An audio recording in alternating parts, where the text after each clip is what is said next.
Today. Hotep. Hey, this is Michael Imhotep, founder of the African History Network, host of the African History Network show. I'm a talk show host, researcher, lecturer, writer, and historian.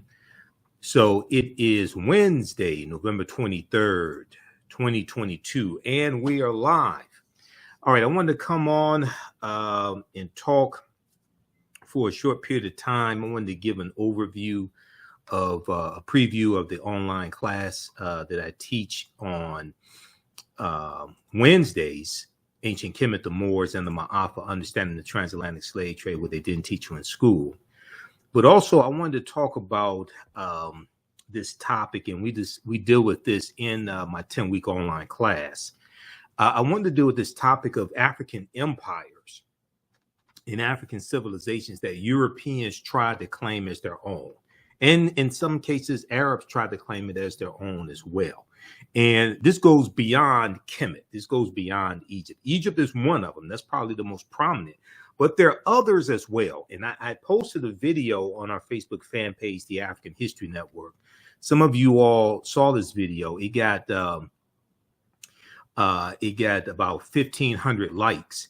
And it deals with this white archaeologist who finds out that the ancient Africans, this one here is dealing with Nubia.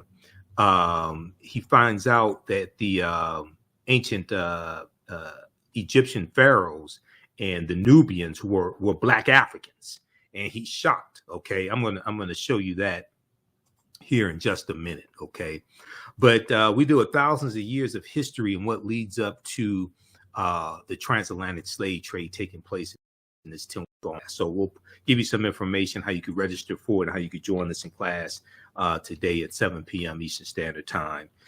But you're going to learn a lot in this 10-week online course. So if we look at some of these African empires that Europeans tried to claim as their own, the first one that we'll look at would be that of Nubia.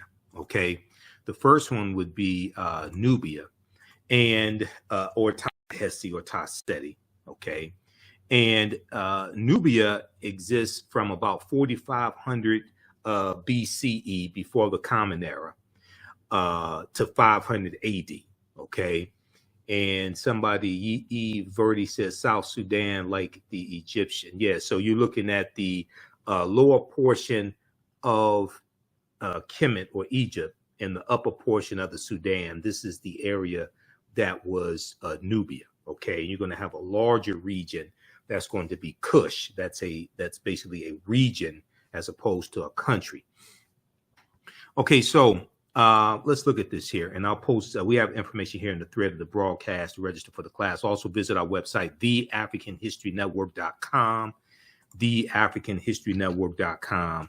And you can register for the class right now. Okay, and I'll post the information here on the thread of the broadcast as well. The class is on sale $60, regularly $130. It's on sale for a limited time only. Okay, so ancient Nubia or Ta-Seti, also known as Kush, was a region along the Nile River, located in northern Sudan and southern Egypt. Located in northern Sudan and southern Egypt, or Kemet.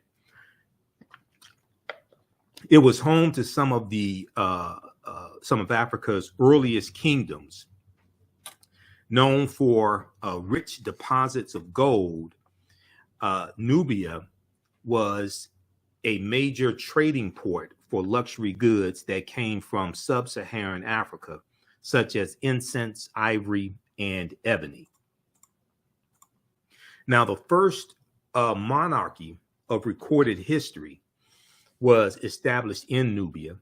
The Nubians were also known for their exceptional archery skills. Okay, their exceptional archery skills that provided the military strength for their rulers. Okay, so one of the names of Nubia is also land of the bow. Okay, land of the bow. This is what Ta-Seti means. Land of the bow. You'll also hear referred to as Ta-Nehisi as well. The southern portion is Ta-Nehisi, if I remember correctly, Ta-Nehisi. Now, kings of Nubia ultimately conquered and ruled Egypt for about 100 years, for about 1 century. Monuments still stand in modern Kemet, or modern Egypt and Sudan, at the sites where Nubian rulers built cities, temples, and royal pyramids. Now, in the 1800s, the Western world's interest in Nubia was awakened by the discovery of the ancient empire's monuments, which were reported almost simultaneously by individual British, French, and American explorers. Many of them found it difficult to credit indigenous Africans for building such a civilization. Now, this is the same thing that we found with ancient Kemet, ancient Egypt. Europeans found it hard to ascribe the pyramids and the temples to indigenous Black African people. All right. And one of the theories, and if you read Nile Valley Contributions to Civilization by Tony Browder, one of the we use in the 10-week online class. I'm around, we're going to do like 11 to 12 weeks because some sessions I had to cut short because of my work schedule. One of the theories was from these European archaeologists and scientists, things like this. One of the theories was that the ancient Egyptians were brown-skinned Caucasians. This is one of the theories that they had, over the years. They said that they were brown-skinned Caucasians. They tried to classify them as anything but being Black African, but being Negro. Okay, they said no. They maybe they're Semites, maybe they're descended from these people, maybe they're brown-skinned Caucasians, anything but Black Africans.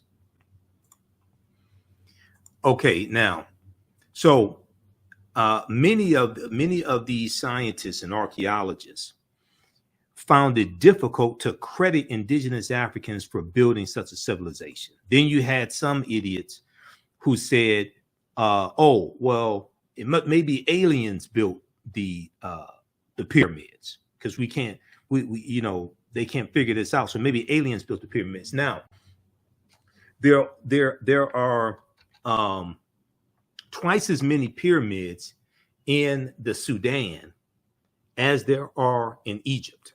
There are twice as many pyramids in the Sudan as there are in Egypt. Okay. The Only Child said there is a study guide to Nile Valley Contributions to Civilization. That is true. I have the study guide also. Okay. Browder's a friend of mine. I've interviewed him a number of times on the African History Network show. And this would be the study guide for Nile Valley Contributions to Civilization. I have that as well. Okay. All right. You skip on class also. I talked to Browder about he went to he was speaking at an educational summit in South Africa because I want to do another interview with him. Okay, now let's continue here.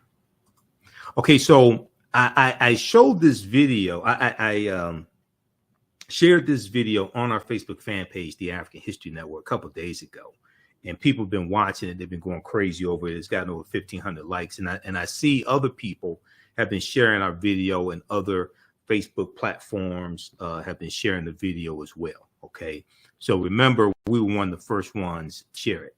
But in this video here, you have this European scientist, all right, and he's disappointed when he finds out that ancient Egyptian pharaohs were Black Africans. He's disappointed. And when I posted this on our Facebook page, I said, who the hell did he expect the ancient Egyptians to be? Brown-skinned Caucasians? Because this is the information that has been put forth, but the same thing applies to Nubia because these are cousins, okay? These are cousins. The same thing applies. And then when you see movies like Cleopatra starring Elizabeth Taylor, what this does is this colonizes people's minds, not just Europeans, but also African people, African Americans. It colonizes our minds and makes us think that these historical figures were Europeans, and they were not. This is the problem every Easter when people sit up and watch the Ten Commandments starring Yul Brynner as Ramses, okay? The Egyptian pharaoh, the Kemetic pharaoh. Ramses wasn't no European. He was African. That's a whole, I've done a whole presentation dealing with the history of Easter. We did this, we did it earlier this year. We did it April, around Easter time, 2022, to get deep into it and deal with the Exodus story as well. Okay, because the Exodus story is problematic. All right. So you trying to tell me, I'm gonna show this video in just a second, but hold on. You trying to tell me that 2 million people, it was supposed to be 2 million people that exited out of Kemet, out of Egypt. Okay. You trying to tell me that 2 million Hebrews or Jews, or however you want to describe them, 2 million of them wandered in the desert for 40 years. You trying to tell me 2 million of them wandered in the desert for 40 years?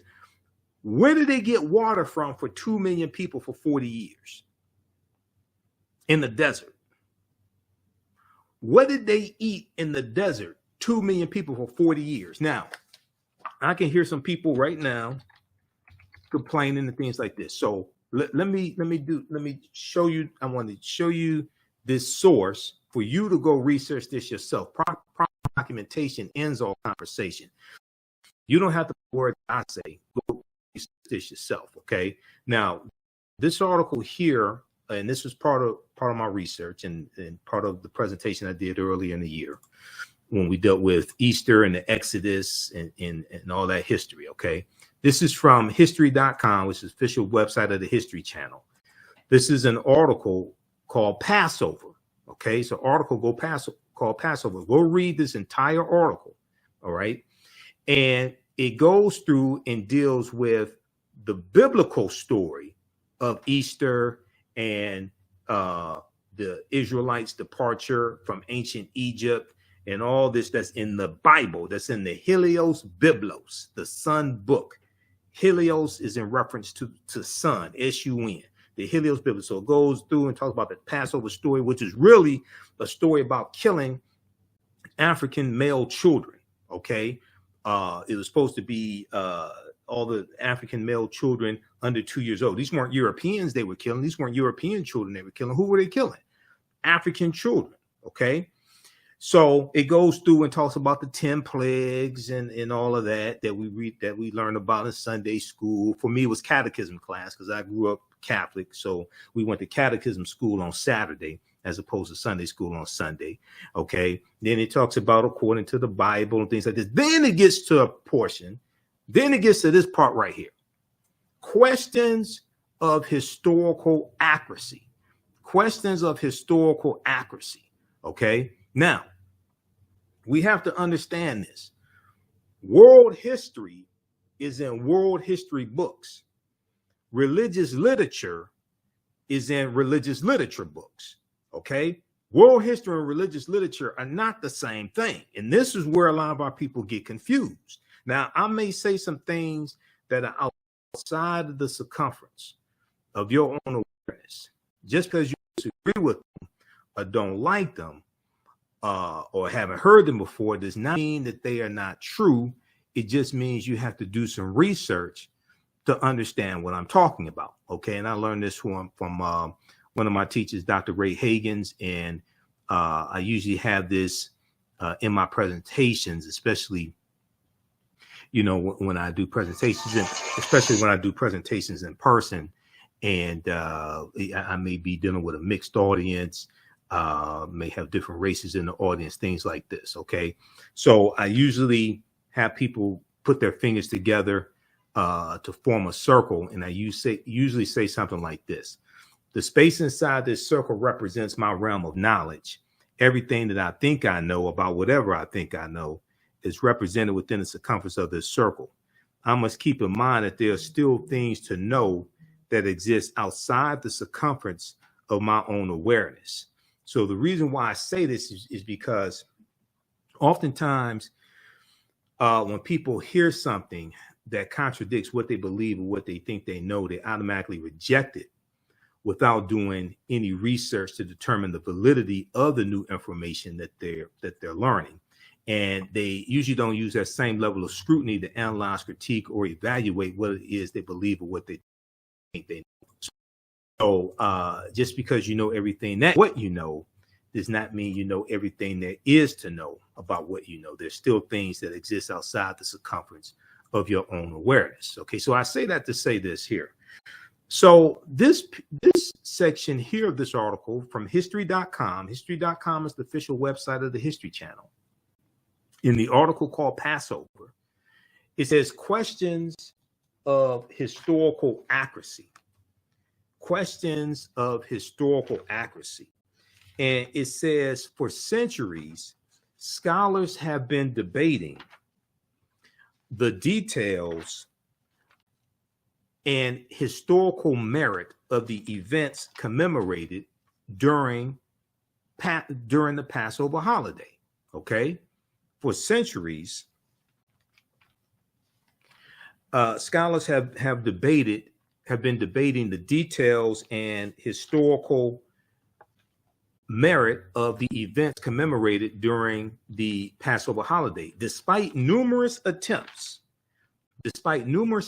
historians and archaeologists have failed to corroborate the tale of the Jews' enslavement in and mass exodus from Egypt. Okay, they have failed to corroborate the tale of the Jews' enslavement in Egypt and their mass exodus from Egypt. Okay, now this is not anti-Semitic. This is not being against anybody. This is understanding history.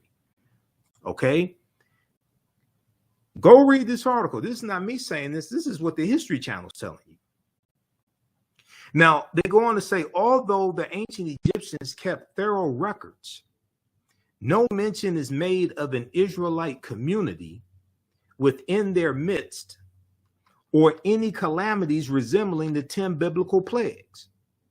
There is also no evidence of large encampments in the Sinai Peninsula, the fabled site of the Jews wandering, or any sudden fluctuation in Israel's archaeological record that would indicate the departure and return of a large population. You realize that 2 million people or 1.5 million or a million people wandered around in the desert for 40 years or left a country and then went to another country. You understand that would throw off the ecology of that country, and it will leave archaeological remnants behind, archaeological evidence. Stuff you can't just write something in the history and don't realize that people in history leave archaeological footprints. Okay, this stuff doesn't happen. It goes on to say a handful of scholars, including the first century Jewish historian Josephus, which would be spelled with the Y because the letter J wasn't created in 1630 AD, have suggested a link between the Israelites and the Hyksos, a mysterious Semitic people, possibly from Canaan, who controlled Lower Egypt for more than 100 years before their expulsion during the 16th century BCE, before the Common Era. Most modern academics, however, have dismissed this theory due to chronological conflicts and a lack of similarity between the two cultures. Okay, so read this full article. Don't just read the part about question of historical accuracy. Read that definitely, because this gets left out when people sit up and watch the 10 Commandments every Easter. Okay, this gets left out of the conversation. But read that full article from history.com. Okay, Now I want to go back to PowerPoint presentation, and these are some slides from the class that I teach also. Okay, the 10-week online class teaching Kemet, the Moors, and the Ma'afa, understanding the transatlantic slave trade. And we do the sessions live. All the sessions are archived and recorded, so you can go back and watch the classes anytime. A year from now, 2 years from now, you can watch the entire class. Okay, so here's what happened with this scientist who didn't know that ancient Egyptian pharaohs were Africans. Challenges the prevailing image of the Egyptian ruling class. We always thought the ancient Egyptian elites were Mediterranean type, and in this sense, Shema is representing the society of the frontier, in which different ethnic groups were mixed. At the end, it doesn't matter the color of your skin. Shema was Egyptian. All right. Yeah. So he says he has to admit Shema was Egyptian. He said it doesn't matter the color of your skin, blah blah blah. Okay. He said they thought the Egyptian elite were Mediterranean type.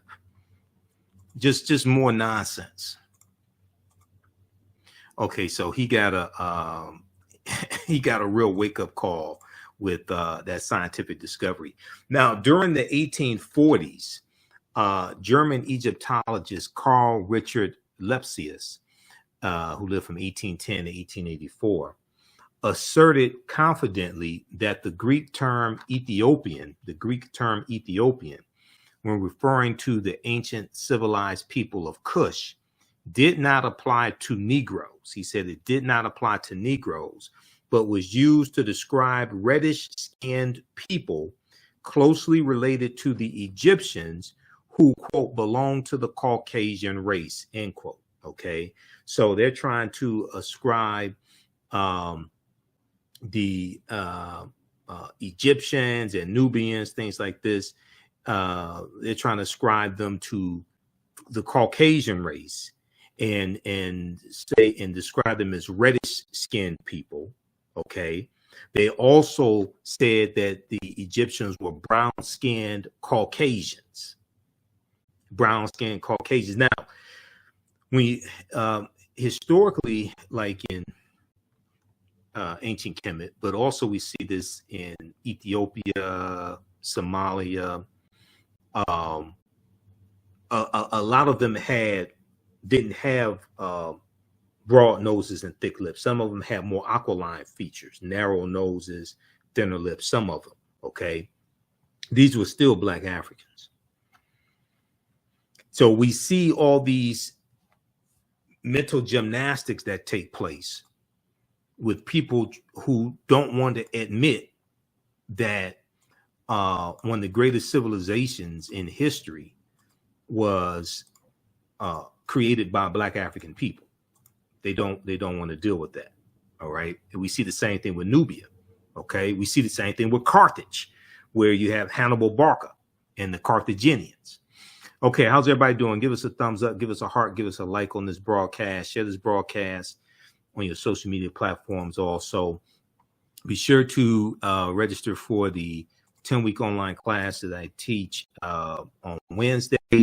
Ancient Alpha, understanding the slave trade, what they didn't teach you in school. So we teach this on Wednesday, 7 p.m.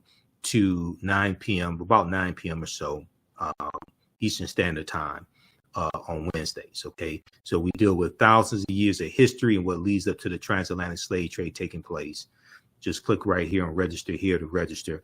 Classes on sale $60, regularly $130. So and this is one of the topics that we deal with in the class, African empires that Europeans try to claim as their own.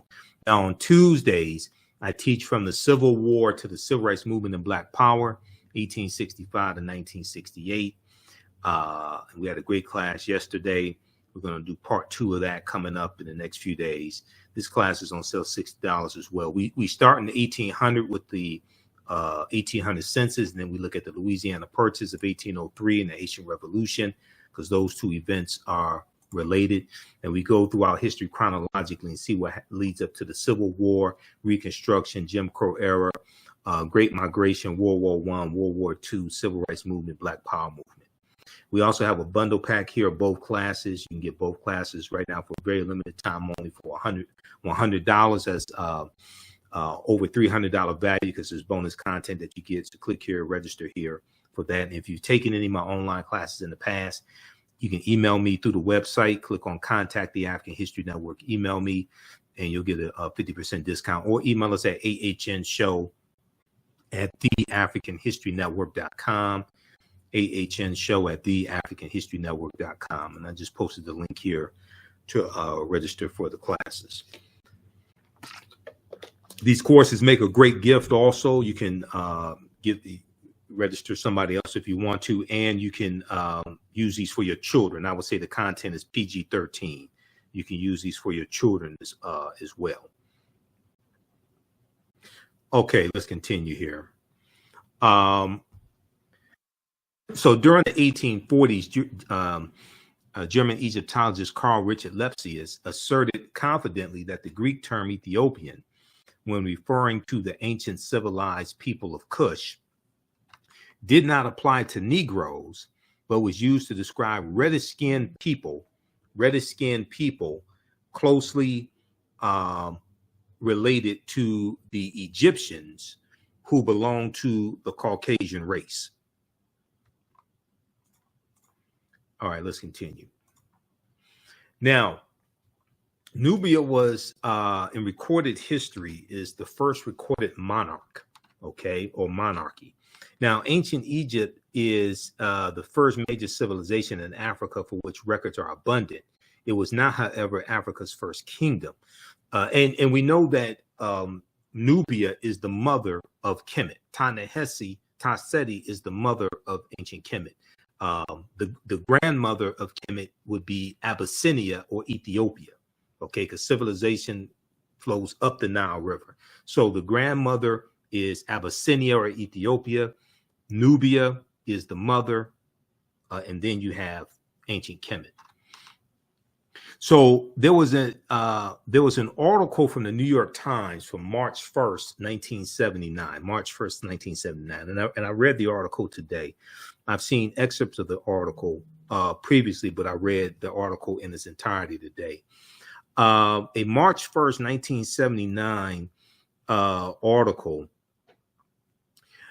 from the New York Times. It was a front page article written by journalist Boyce Rensberger, Rensberger, Rensberger, reported, quote, evidence of the oldest recognizable monarchy in human history, preceding the rise of the earliest Egyptian kings by several generations, has been discovered in artifacts from ancient Nubia.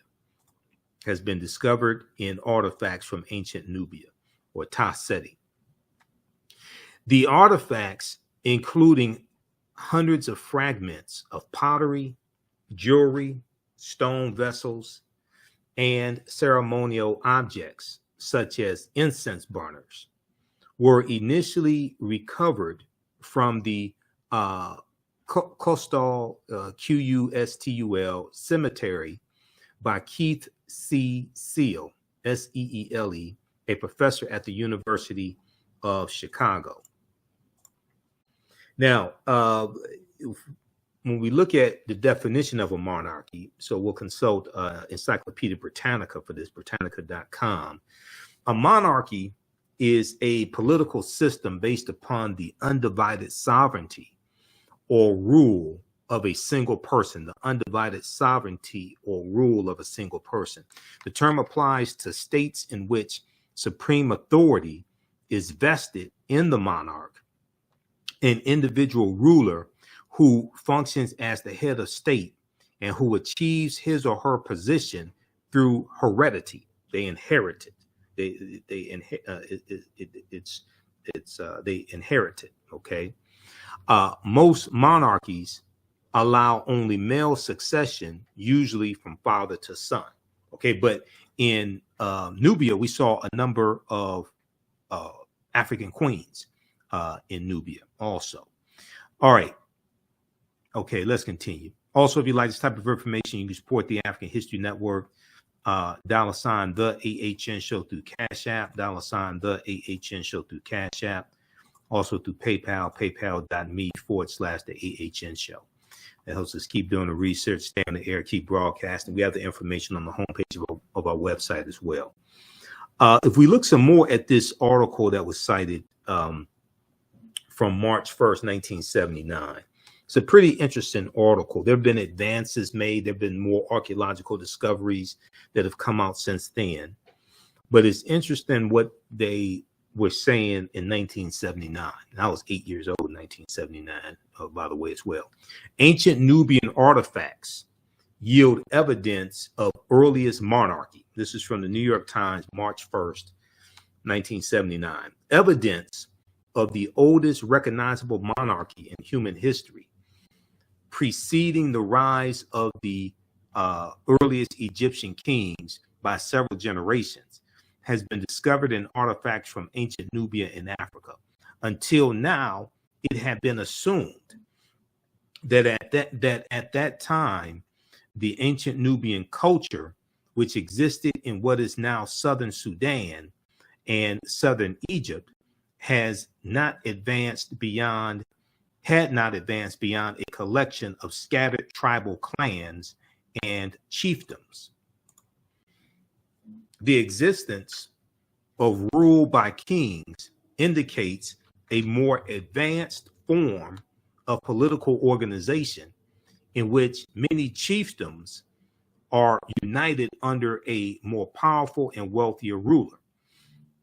The discovery is expected to stimulate a new appraisal of the origins of civilization in Africa, raising the question of to what extent later Egyptian culture may have derived its advanced political structure from the Nubians. The various symbols of Nubian royalty that have been found are the same as those associated in later times with Egyptian kings or Egyptian pharaohs or the Nasubitis. The discovery is expected to stimulate a new appraisal of the origins of African civilization and raising questions of two. Okay, that's a duplicative. The new findings suggest that ancient Nubians may have reached this stage of political development as long ago as 3300 BCE, before the Common Era, or BC. Several generations before the earliest documented Egyptian king or pharaoh or Nasubiti. Now, the discovery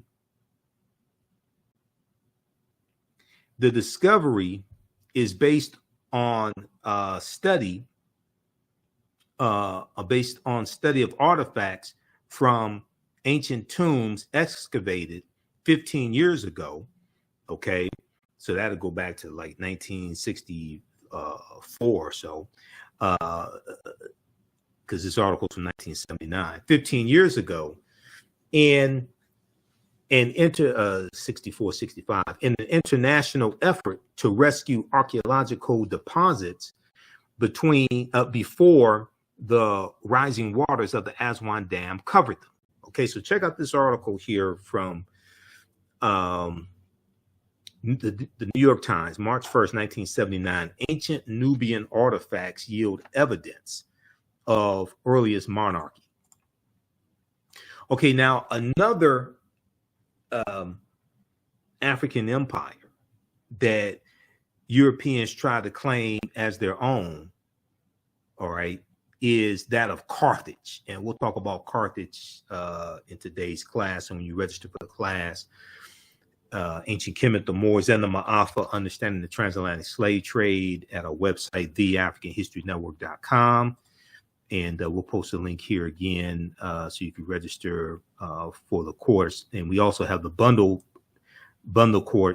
pack as well. We get both classes for $100. That's over $300 value. because today we'll talk about the Punic Wars and Hannibal Barca and the Battle of Cannae. Okay, so there was a on the History Channel, they had a series called Barbarians Rising. Barbarians Rising. This was back in 2015, and Nicholas Pinnock portrayed Hannibal Barca. Okay, and he did an excellent job portraying Hannibal Barca. History Channel's newest documentary series, Barbarians Rising, tackles the fall of Rome over the course of 700 years of invasions. However, the most recent episode that aired Monday depicts Hannibal of Carthage as a black man, which he was, and many white history buffs are crying foul over what they say is historical inaccuracy. In the series, Hannibal is portrayed by Black British actor Nicholas Pinnock. He did a fantastic job of it. I've posted his picture on our fan page, the African History Network, before also. Okay, so the famous Carthaginian Hannibal Barca was a thorn in the Roman Empire side. He became a general at the age of 26 and managed to unite barbarian tribes to stop Rome's imperial rise. The military genius was famous for climbing the Alps with war elephants whose sole purpose was to stomp the Roman Empire. Hannibal Barca ultimately wanted to invade Rome, but he failed to do so. Now, there have been debates over the race of Hannibal. This debate still continues to this day. It's not much of a debate, okay? The Carthaginians are descendants of the Phoenicians. Phoenicians are descendants of a larger group called the Garamantes. These are all African. These are Black African people. These are not Arabs. These are Black African people. Check out this article from AtlantaBlackStar.com from June 7th, 2016. It was 2016 that the series came out, Barbarians Rising. History Channel portrays Hannibal as Black. White people cry foul over historical revisionism, okay? And Carthage, which exists from 813 BCE to 146 BCE, because Rome destroys Carthage, okay? This is another African empire that Europeans try to claim as their own as well. Okay.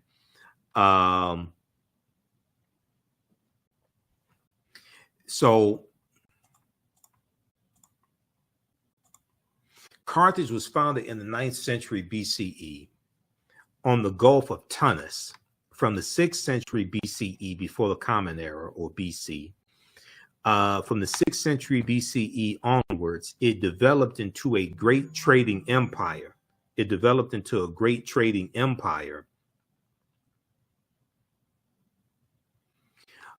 Covering much of the Mediterranean, and was home to a brilliant civilization.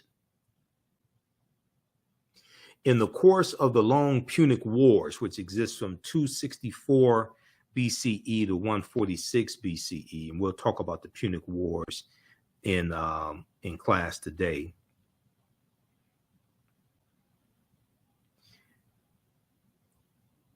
In the course of the long Punic Wars, Carthage occupied some of Rome's territories before finally being destroyed by its rival Rome in 146 BCE. Now, in his book, World's Great Men of Color, Volume 1, Joel Augustus Rogers, better known as J.A. Rogers, asserts that the Carthaginians were descendants of the Phoenicians, a Negroid people, and that, in fact, until the rise of the doctrine of white superiority, Hannibal Barca was traditionally known as a Black man. So when we see a rise in the European phenotype, and Europeans are coming out of the Dark Ages, going from the 1300s into the 1400s AD, Common Era. As they start to conquer people's lands and enslave people, extract the mineral wealth out of their land, Europe is starting to rebuild itself. Europe had lost 1/4 to 1/3 of their population to the Black Death, the bubonic plague that hits in spurts from 1347 to 1400. So as you have a rise in European powers, Spain and Portugal and France and Germany, England, things like this. As you have a rise in European powers, you have a rise in the dominance of European phenotypes. So Europeans start to reinterpret images that were traditionally African. They start to reinterpret those as European. They reinterpret the Black Madonna and Child as being European. Okay. And the Black Madonna and Child was worshipped all throughout Europe. And we know that comes from Asar, Aset, and Heru, okay, who the Greeks called Osiris, Isis, and Horus. We see Michelangelo paint the Sistine Chapel, and he uses his aunt and uncle as the image of Adam and Eve, and he paints God as being white. We see Hercules was traditionally Black, traditionally African. He gets reinterpreted as being a European. We see Zeus. Zeus, in Greek mythology, Zeus is said to be the king of the gods, but they say Zeus comes from Ethiopia. Okay, he gets reinterpreted as a European. So we're going to see this take place when Europe comes out of the Dark Ages. All right, now,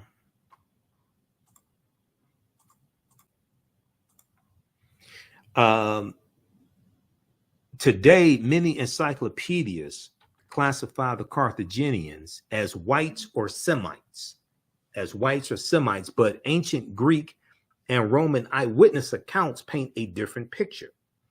The indigenous peoples of Carthage were called the Afirs, A-F-E-R-S, the Afirs.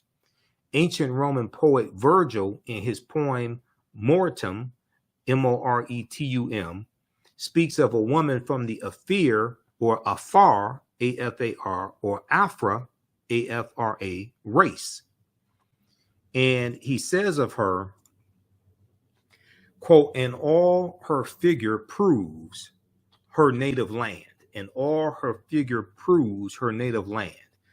Her hair was curly, thick her lips, and dark her hair color. Her hair was curly, thick her lips, and dark her hair color, unquote.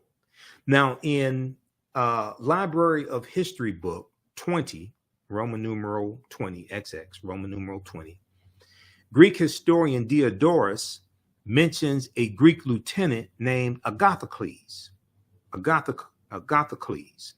who defeated a people in the area of present-day Tunisia who were the same hue as Ethiopians. The eyewitness accounts are corroborated by physical anthropology. L. Berthelon and E. Chantre, both well-noted French anthropologists, documented their examination of skeletons throughout North Africa in all periods. They note that the remains of both upper and lower class individuals of ancient North Africa were representative of the Negroid race. They note that the remains of both upper and lower class individuals of ancient North Africa were representative of the Negroid race. So these were Black African people. All right. So that deals with Carthage and the Carthaginians. And the Carthaginians are involved in the Punic Wars from about 264 to about 146 BC. Then we have the Kingdom of Great Zimbabwe. This is another African empire that Europeans tried to claim as their own. Now, the Kingdom of Great Zimbabwe existed from about 1220 Common Era CE or AD to 1450 Common Era. Okay. And how's everybody doing? Give us a thumbs up, give us a heart, give us a like on this broadcast. How you like this type of information? Okay. Who still needs to register for our 10-week online class that I teach on Wednesdays? Ancient Kemet, the Moors, and the Ma'afa, understanding the transatlantic slave trade, what they didn't teach you in school. And what we're going to do is also we're going to have a new session of this class start up on Monday, November 29th, 7 p.m. to 9 p.m. Eastern Standard Time. Also, Monday, November 28th, we're going to have a new session of this class start up Monday, November 28th. And so we're going to enroll you. That's coming to an end of 2 or 3 weeks, and we'll enroll you in the new class for one price, for one cost, one admission, one registration cost. So you don't have to worry about paying for both classes. Okay. We'll post the link again here. You can register for the classes right now, and you can join us in class today, because we normally teach these 7 p.m. to 9 p.m. Eastern Standard Time on Wednesday. So we'll post the link here, and it's in the thread of the broadcast as well, in the description here of the broadcast. Okay, let's continue. We'll be here for a few more minutes. The civilization of Great Zimbabwe was one of the most significant civilizations during the medieval period. Great Zimbabwe is extraordinary because of the magnificent scale of its structures. Its most striking edifice, referred to as the Great Enclosure. The Great Enclosure has walls as high as 36 feet, extending approximately 820 feet. Walls as high as 36 feet, walls as high as 36 feet, extending approximately 820 feet. Okay.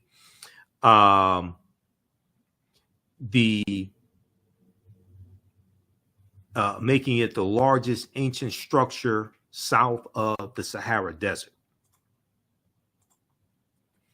Now, in the 1800s, European explorers, imperialists, and colonizers were stunned by Great Zimbabwe's grandeur and cunning workmanship. So they attributed the architecture to Portuguese travelers, Arabs, Chinese, Persians, or even biblical characters, such as King Solomon and the Queen of Sheba. Okay, once again, don't want to give Africans credit for what we do. Okay, and this is what European colonizers and imperialists did. Now, according to the Metropolitan Museum of Art, archaeological investigations conducted during the first decades of the 20th century have dismissed those attributions and confirmed both the antiquity of the site and its African origins. Both the antiquity of the site and its African origins.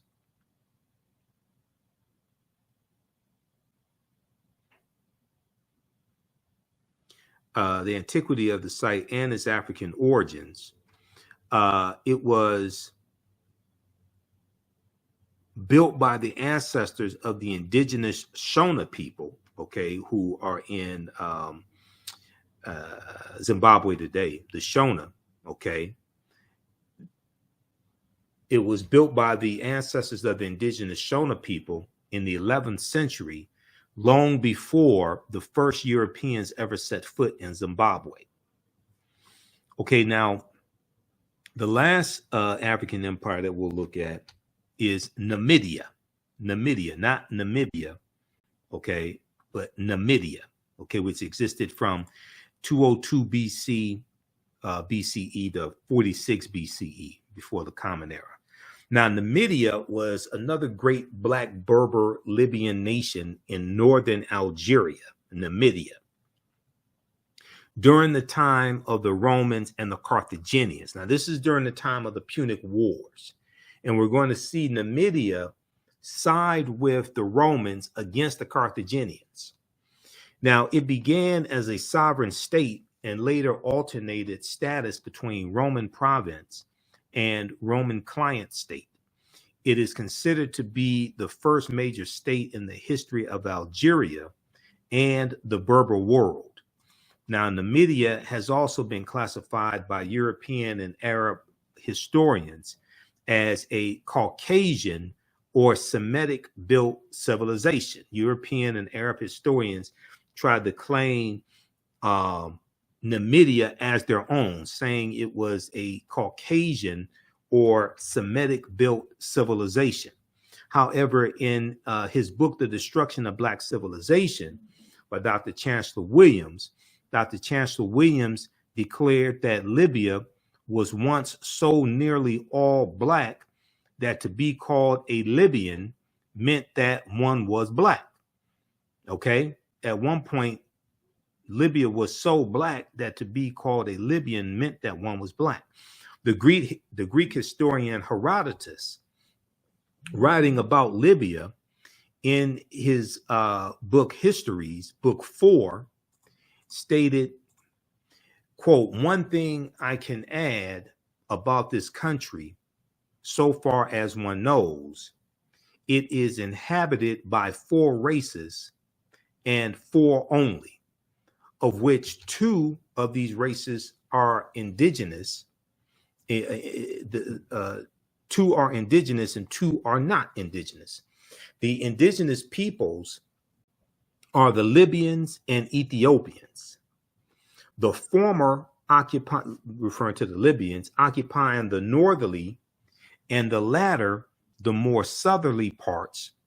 The immigrants are the Phoenicians and the Greeks. The immigrants are the Phoenicians and the Greeks.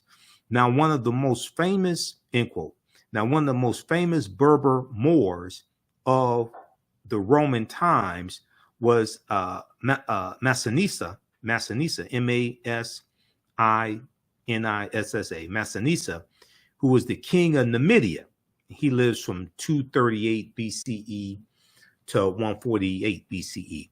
Now, Massinissa assisted the Romans against the Carthaginians during the Punic Wars. Okay, and when you study the Punic Wars, you read about this. We deal with this in the class. Now, this coin here depicts the coin depictions and statues of King Massinissa confirm without doubt that this great Berber leader and king of the Moors was phenotypically a black African man with woolly hair, similar to the West African type. Now, Syphax, S-Y-P-H-A-X, king of the Massalinians, the Massalinians, M-A-S-A-E-S-Y-L-I-A-N-S, the Massalinians in Numidia, a contemporary and great rival of King Massinissa, was also depicted in his coinage as a phenotypically black African. Now, this is a coin of Juba I, king of Numidia. He lived from 85 BCE to 46 BCE. He was the king of Numidia. This is the front and back of his coin. Okay, a coin depicting him, I should say. All right. So this is just a sample of some of the type of information we deal with in the 10-week online class that I teach, Ancient Kemet, the Moors, and the Ma'afa, Understanding the Transatlantic Slave Trade, what they didn't teach you in school. We go through and look at thousands of years of history and what leads up to the transatlantic slave trade taking place. And we try to look at this history as much chronologically as we can. We can't start studying our history in slavery. There's some books that we reference also. You don't have to buy any of these books to follow along in class. Some of the and these are different slides that we use in the course also. Some of the things that we deal with in the class, I'll show you this here. So we can't start studying our history and slavery, even when we study the transatlantic slave trade, which is important to study. We can't start in 1619 or in the 1440s when the Portuguese get involved.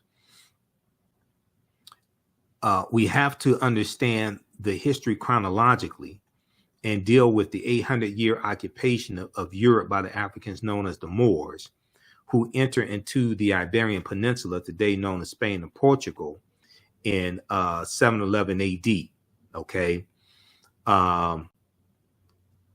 into North Africa in 711 AD.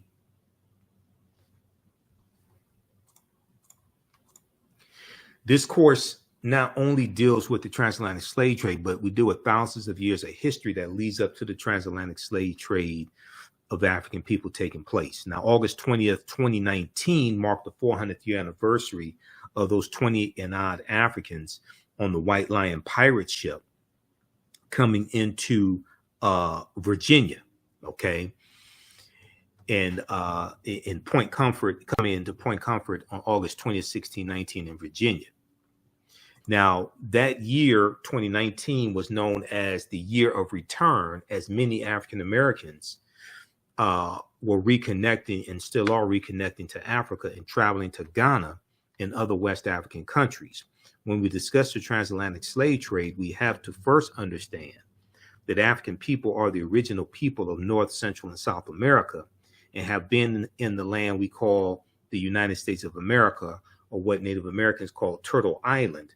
We've been here in this land at least 51,700 years. Now, this does not mean that the transatlantic slave trade did not happen. It means that we were here for tens of thousands of years before the transatlantic slave trade happened. It did happen, but you have to understand the history before that. So some of the things we deal with in class, what was the transatlantic slave trade? What were some of the events that led up to the transatlantic slave trade taking place? What role did Christopher Columbus play? Because Columbus is crucial to understanding the transatlantic slave trade and the spread of it. When did Africans first come to the U.S. as slaves? Did Africans sell themselves into slavery? We deal with that complicated history. We deal with Asar, Aset, and Heru, who the Greeks called Osiris, Isis, and Horus, links to ancient Kemet, Egypt, and early Christianity, Freemasonry, and the making of America. We look at work from Dr. David Imhotep, who's a friend of mine, who wrote the book, The First Americans, where Africans documented evidence. And on page 14 of his book, he deals with a discovery in Allendale County, South Carolina in 2004, where Dr. Albert Goodyear and his team discovered 13 different types of evidence that thoroughly document an African presence in this country going back at least 51,700 years ago, at least 51,700 years ago. They found artifacts, architecture, campsites, carvings, Egyptian writings, footprints in lava, genetic M174D haploid groups dealing with DNA and genetics, skull, skeleton structures, and tools. They found 13 different types of evidence thoroughly documenting an African presence in this country going back at least 51,700 years ago. And these were the Khoisan, the short-statured Africans coming from Southern Africa that they were talking about. Now, this is an article from ScienceDaily.com, which is a scientific website. They have scientific discoveries there, archaeological discoveries. They have this article from November 18, 2004, that deals with Dr. Albert Goodyear's discovery. New evidence puts man in North America 50,000 years ago. New evidence puts man in North America 50,000 years ago. Okay, so they give a summary of his discovery.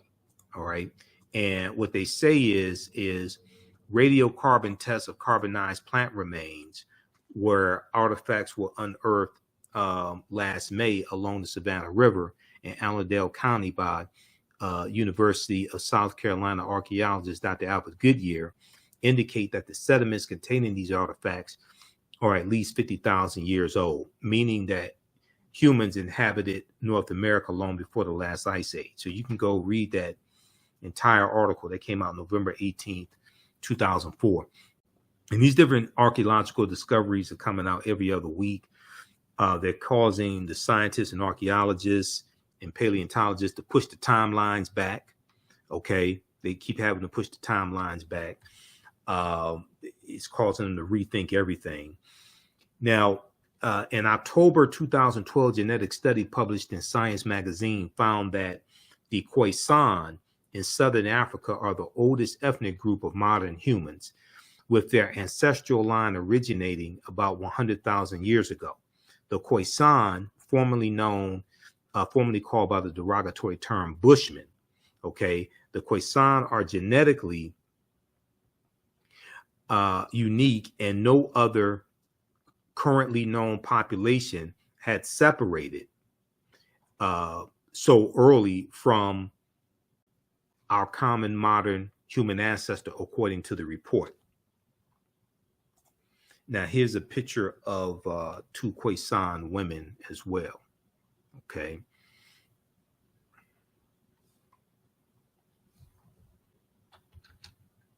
All right. So we go throughout history and look at different archaeological discoveries that have come out recently, like this one here on the Greek island of Crete.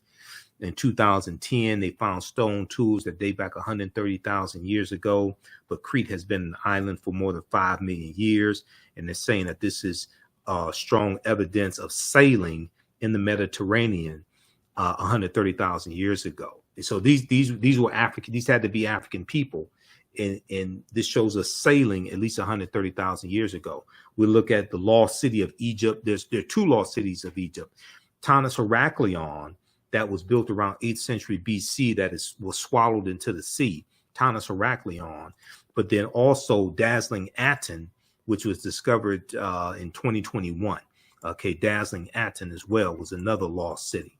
Okay, we'll look at this one. This was a good discovery here out of Morocco, where they found remains of Homo sapiens that date back 300,000 to 350,000 years ago, and this is over 100,000 years earlier than the remains that they had that came out of Ethiopia, that they said were the oldest remains of modern man, that they dated back 195,000 years ago. These here in Morocco date back between 300,000 to 350,000 years ago.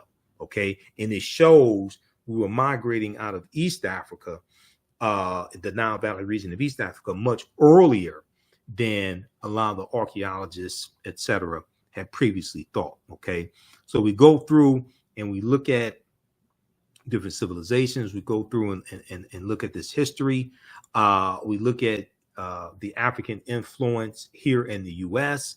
We see the Washington Monument is an ancient African symbol called a tekken. The Greeks call it an obelisk, and we see tekens in New York City, London, England. We see them in Paris, France. These are tekenu for plural, that were taken from Africa. Ancient Egyptians called obelisks tekenu, and they were also used to tell time in the past. Their pinnacles were basically covered in gold to reflect the sunlight.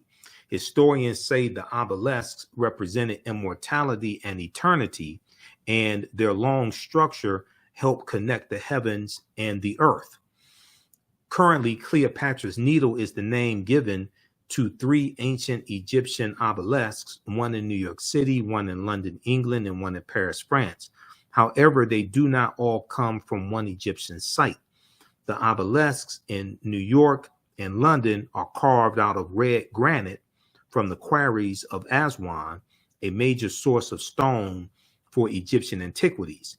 The 2 obelisks were commissioned by Nesubiti or Pharaoh Thutmose III for the Temple of the Sun in Heliopolis, near modern-day Cairo, with each weighing about 224 tons and 68 feet tall. Check out this article from face-to-faceafrica.com called Cleopatra's Needle, how 3 ancient Egyptian obelisks ended up in New York City, London, England, and Paris, France. Okay.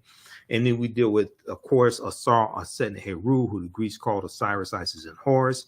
We know there were at least 1,200 Tekenu built in ancient times in ancient Kemet, but there are only about a dozen or less than a dozen are found in Egypt today.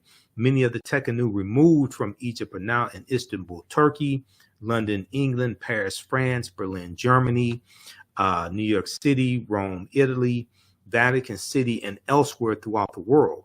The Tekenu are now called obelisks by their new owners, and few know their origin or that they symbolize the resurrection of the African king Asar. This is from page 17 of Egypt on the Potomac by Tony Browder. So we also deal with Freemasonry and the African influence on Freemasonry as well, and where those teachings come from. They come straight out of ancient Kemet, ancient Egypt. We deal with the Black Madonna and Child. Also, we look at some of the different Neteru, the different deities in ancient Kemet. We look at things like Sinterklaas and Zwarte Piet. In Zwarte Piet, Black Piet was a Moor. So this deals with the history of the Moors in the Netherlands and Holland, but also in Spain as well. Okay. So this is just a brief overview of this 10-week online class. There's over 50 articles that we reference in the class. It's about 100 or so slides, something like that. With the slides, we also deal with the film Black Panther.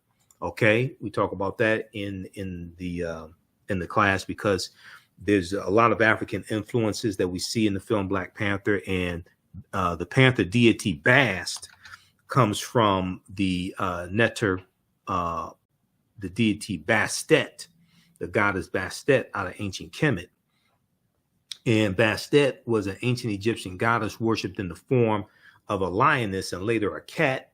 She was a goddess of warfare in Lower Egypt, Lower Kemet. She was worshipped as early as the Second Dynasty, 2890 BCE. So we deal with that in Black Panther. Then we go through and we look at some of the history of the Moors as well, and who were the Moors, and the Moors going into the Iberian Peninsula, today known as Spain and Portugal, in 711 AD. And they go in 710, led by Tarif, the General Tarif, for the reconnaissance mission, but then go on in 711 AD, led by Tariq ibn Ziyad. And we know where they landed in the Iberian Peninsula. They named the mountain Tariq's Mountain, Jebel Tariq, Tariq's Mountain, which we call Gibraltar. So when you hear about the Rock of Gibraltar, that is a mountain named after an African man, Tariq ibn Ziyad. Okay, and then we look at what leads to the transatlantic slave trade taking place. We look at the Moors losing control of Spain and that last stronghold, Granada, January 2nd, 1492. We look at Christopher Columbus and how Columbus is crucial to understanding the spread of the transatlantic slave trade. And Columbus never came to the land we call the United States of America. The closest he came here was Cuba, which is 90 miles away. But we're going to see Columbus is responsible for the decimation of 12 million to 25 million people. Right Reverend Bishop Bartholomew de las Casas, who traveled with Columbus on his voyages, some of his voyages, he estimated that Columbus was responsible for the murder of 12 million to 25 million indigenous people. Now, Dr. David Imhotep, in the book, The First Americans Were Africans, Documented Evidence, he talks about how 70% of the people Columbus encountered on his 4 voyages were African people. Okay, so then we go through and we look at and we see what leads to the transatlantic slave trade taking place. Okay, then we go through and analyze the transatlantic slave trade as well. All right, so this is a 10-week online class. We don't give any tests. We don't give any grades. You don't have to worry about that. But you're going to learn a lot in this class. How do you all like this type of information? Give us a thumbs up. Give us a heart. Give us a like on this broadcast. How you like this type of information? Okay, you can use this with your children also. I would say the content is PG-13. It's not overly graphic. I don't do a lot of cursing or anything like that. The class is on sale $60, regularly $130. We have the information right on the homepage of our website, theafricanhistorynetwork.com. It's also in the description of this broadcast. And we teach classes normally Wednesday, 7 p.m. to 9 p.m. Eastern Standard Time, and Sunday and Tuesday, 7 p.m. to 9 p.m. Eastern Standard Time. So Wednesdays is Ancient Kemet, the Moors, and the Ma'afa, Understanding the Transatlantic Slave Trade. We do the sessions live. Then all the sessions are archived and recorded. You can watch them on demand anytime. So a year from now, 2 years from now, you can go back and watch the entire course. Then Tuesdays, I teach from the Civil War to the Civil Rights Movement and Black Power, 1865 to 1968. And we start the class in the year 1800. And we look at history chronologically, look at that 868-year period of time, okay? So we have a bundle pack for both classes also. They're greatly discounted, so you can register for that here. We have the bundle pack, so just click on register here. You get both classes for $100. And we have a promotion coming up for Black Friday. It won't include the courses because the courses are already greatly discounted, but it includes my DVD lectures and digital downloads that we have at our website, theafricanhistorynetwork.com. So look out for that as well. Okay, if you want to support the African History Network, also $ the AHN show through Cash App, $ the AHN show through Cash App, or through PayPal, paypal.me/the AHN show. You can click on the links here and it takes you to our QR code. This helps us keep doing the research, stay on the air, keep broadcasting, pay some of the bills, broadcast the our Sunday night show, the African History Network show on Sundays that I've been doing for 12 years, 6 years on 9:10 a.m. the Superstation WFDF here in Detroit. Okay, so you can support us that way as well. Saturday, I will be at Pace Academy in Pace Academy in Southfield, Michigan. I'll be there for the pop-up shop that Zeta Phi Beta Sorority Incorporated is doing. My sisters at Zeta Phi Beta Sorority Incorporated. I'll be a vendor there. So it's taking place 12 noon to 6 p.m. We're going to put that on our homepage of our website, The African History Network. It's taking place 12 noon to 6 p.m. And I also posted it on my personal page. I need to post it on the African History Network fan page. Let me pull this up here. Where is this? Just a second. Let me pull this up here. Okay, this is taking place. This is for Small Business Saturday, Black Friday, and Small Business Saturday. It is taking place Saturday, November 26th.